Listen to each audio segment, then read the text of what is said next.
नमस्कार मित्रांनो, आजच्या व्हिडिओमध्ये आपण बघणार आहोत संजय गांधी निराधार योजनेबद्दल माहिती। तर मित्रांनो, इथं तुम्ही पाहू शकता, इथं काय दिलेली आहे, इथं एक इम्पॉर्टंट अशी माहिती आपल्याला देण्यात आलेली आहे। तर ही माहिती आपण आजच्या व्हिडिओच्या मार्फत समजण्याचा प्रयत्न करूयात।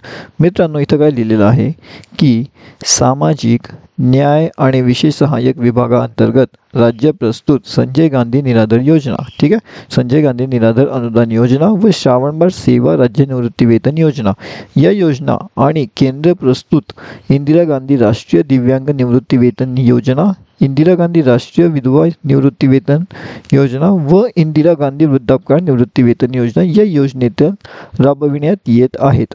नेमकं काय काय आहे आता समजा। आता बघा, इथे डिसेंबर 2024 पासून काय चालू केलेलं आहे, तर सदर योजनेअंतर्गत पात्र लाभार्थ्यांना अर्थसहाय्याचे वितरण डीबीटी मार्फत केले जाते। हे काय आहे, तुम्हाला जे बरेचदा सांगतो ना, डीबीटी काय असतं, तर डायरेक्ट बेनिफिट ट्रान्सफर याला म्हणतात आणि ते डीबीटी पोर्टल मार्फतच करण्यात येतं।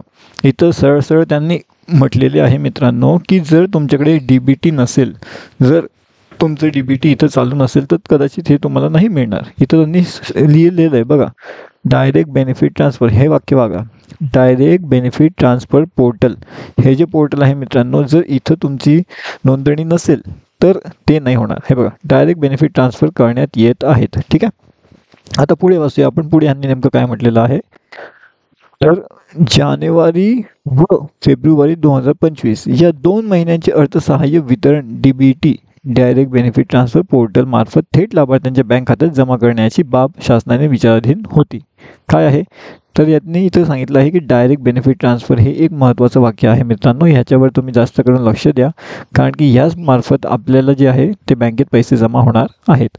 चला पुढे बघूयात की पुढे यांनी काय म्हटलेलं आहे, कशा पद्धतीने जे आहे ते पैसे आपल्याला खात्यात जमा होणार आहेत वगैरे, काय जे लिहिलं आहे ते आपण वाचण्याचा प्रयत्न करूयात।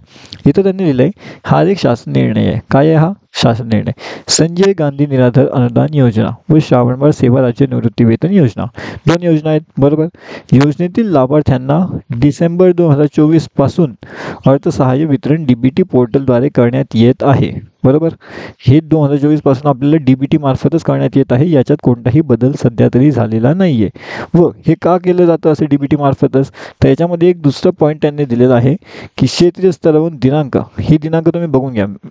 त्याच्यानंतर संजय गांधी निराधार अनुदान योजना व श्रावणबाळ सेवा राज्य निवृत्ती वेतन योजना यामध्ये डीबीटी पोर्टलवर ऑनबोर्ड झालेल्या, काय लिहिलं आहे, डीबीटी पोर्टलवर जितके लोक ऑनबोर्ड झाले ते किती आहे, त्यांची संख्या किती आहे, तर ती संख्या एवढी आहे, किती आहे, 29 लाखाहून अधिक संख्या आहे। त्यापैकी डीबीटी पोर्टलवर आधार व्हॅलिडेट, हा महत्त्वाचा मुद्दा त्यांनी इथं सांगितलेला आहे, आधार व्हॅलिडेट झालेल्या लाभार्थ्यांची संख्या एवढी आहे। आपले एकूण लाभार्थी किती आहेत, आपण इथं पकडूयात की 29 लाख जवळपास लाभार्थी आहेत, त्याच्यामधनं फक्त डीबीटी पोर्टलवर किती आहे, 19 लाख आहेत।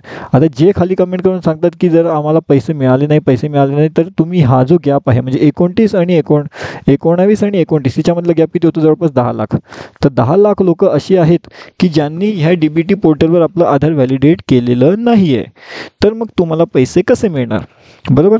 तर जर तुम्हाला पैसे हवे असतील तर त्याच्यासाठी तुम्हाला हे करावं लागणार मित्रांनो। जर तुमचा आधार व्हॅलिडेट असेल तर तुमच्या खात्यात ते पैसे जमा होतील, ठीक आहे। पुढे आपण वाचूया, पुढे ह्यांनी काय म्हटलंय, पुढे आपण जसं जातो तसं इथं आपल्याला दिसतं की झालेल्यांची संख्या जवळपास 19 लाख इतकी आहे।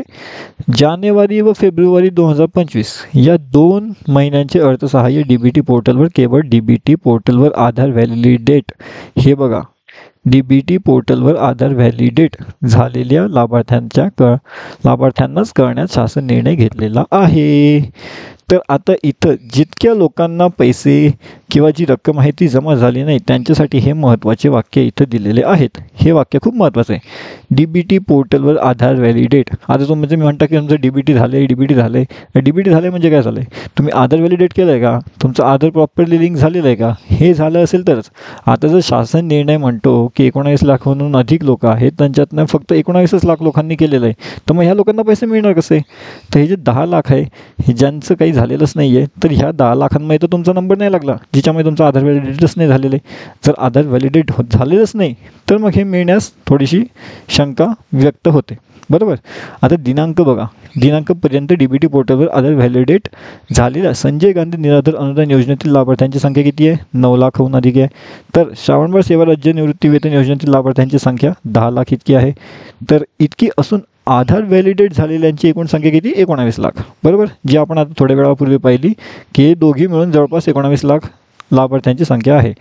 तसेच याच्यामध्ये काय म्हटलं आहे की जानेवारी व फेब्रुवारी 2025 या 2 महिन्यांचे अर्थसहाय्य DBT पोर्टलवर बँक थेट त्यांच्या बँक खात्यात जमा करण्यात येतील. त्याच्याकरिता त्यांनी एवढा निधी जो आहे तो उपलब्ध करून देण्यात आलेला आहे. त्यामुळे सदरहून योजनाकरिता स्टेट बँक ऑफ इंडियामध्ये उघडण्यात आलेले स्वतंत्र योजनेसही योजना बँक खात्यामध्ये पुढील तक्त्यातून नमूद केल्याप्रमाणे निधी वर्ग करण्यात निर्णयाचा मान्यता देण्यात येत आहे. आता हे काय आहे, जरी तुम्हाला सर्वप्रथम नीट वाचायचं असेल तर तुम्ही आरामात वाचू शकता. मी तुम्हाला फक्त हा दाखवण्याचा प्रयत्न करतो, कारण की ही जरा मोठी यादी आहे आपण म्हणू शकतो. इथं बघा, तुम्ही याला जे आहे ते पॉज करून पण तुम्ही हा व्हिडिओ पाहू शकतात. ठीक आहे मित्रांनो, आता मी तुम्हाला हे सांगणार आहे. आता महत्त्वाचं काय आहे तर हे महत्त्वाचं आहे. वरीलप्रमाणे जी काही यादी दिली आहे ना, तसं DBT पोर्टलद्वारे माहीत करण्याबाबत MHA-IT कॉर्पोरेशन लिमिटेड मुंबई यांच्याकडे सोपविण्यात आलेली आहे. तात्कालीन आवश्यक ही ती कारवाई करावी, बरोबर. आता याच्यामध्ये काय म्हटले तेही तुम्ही समजून घ्या. अर्धा व्हिडिओ बघून चालले, आता मग तुम्हाला कळत नाही काय झालं आहे नेमकं. आता बघा, सर्व जिल्हाधिकारी यांना कळविण्यात येतं की संजय गांधी निराधार अनुदान योजना व श्रावणबाळ सेवा राज्य निवृत्ती वेतन योजनेतील लाभार्थी यापुढे अर्थसहाय्य केवळ DBT पोर्टल आधार व्हॅलिडेट झालेल्यांनाच देण्यात येणार आहेत. हे लक्षात ठेवा. जर तुम्हाला पैसे मिळाले नाहीत, जर तुमचं जोपर्यंत हे काम होत नाही तुम्हाला पैसे मिळणार नाही. इथं यांनी प्रॉपर म्हणजेच की पूर्णपणे सांगितलेलं आहे. DBT पोर्टलवर आधार व्हॅलिडेट झालेले नसणार तर पैसे मिळणार नाही. ज्यांचे झालेले आहे त्याच लाभार्थ्यांना देण्यात येणार आहे. आता ही तुमची जबाबदारी आहे की तुम्ही जाऊन तुमचं आधार व्हॅलिडेट झालेलं आहे की नाही हे तपासणे तुमची जबाबदारी. ठीक आहे, तर हे तुम्ही एकदा नक्की तपासून बघा. त्याच्यानंतर प्रणालीद्वारे अर्थसहाय्य वितरण वगैरे वगैरे बरेचसे इथं माहिती दिली आहे. आणि DBT पोर्टलवर ऑनबोर्ड झालेल्या आधार व्हॅलिडेट न झालेल्या कारणास्तव यापुढे लाभार्थ्यांचं अर्थसहाय्य न मिळाल्याची याची जबाबदारी संबंधित जिल्हाधिकारी यांची राहील. ठीक आहे, मग आता काय आहे की तुम्हाला जर याची रक्कम जी काही रक्कम आहे ती तुम्हाला मिळाली नाही तर तुमच्याकडे काय पाहिजे?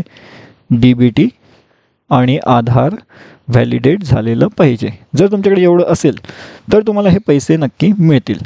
जर तुमच्याकडे ही गोष्ट नसेल तर तुम्हाला पैसे मिळणार नाही. कळलं? आता काय होतं, काय शासन निर्णय आले आहे आणि हा जो निर्णय आलेला आहे हा आहे GR. हा गव्हर्नमेंटकडनं येतो, हा काय आपण बनवत नसतो.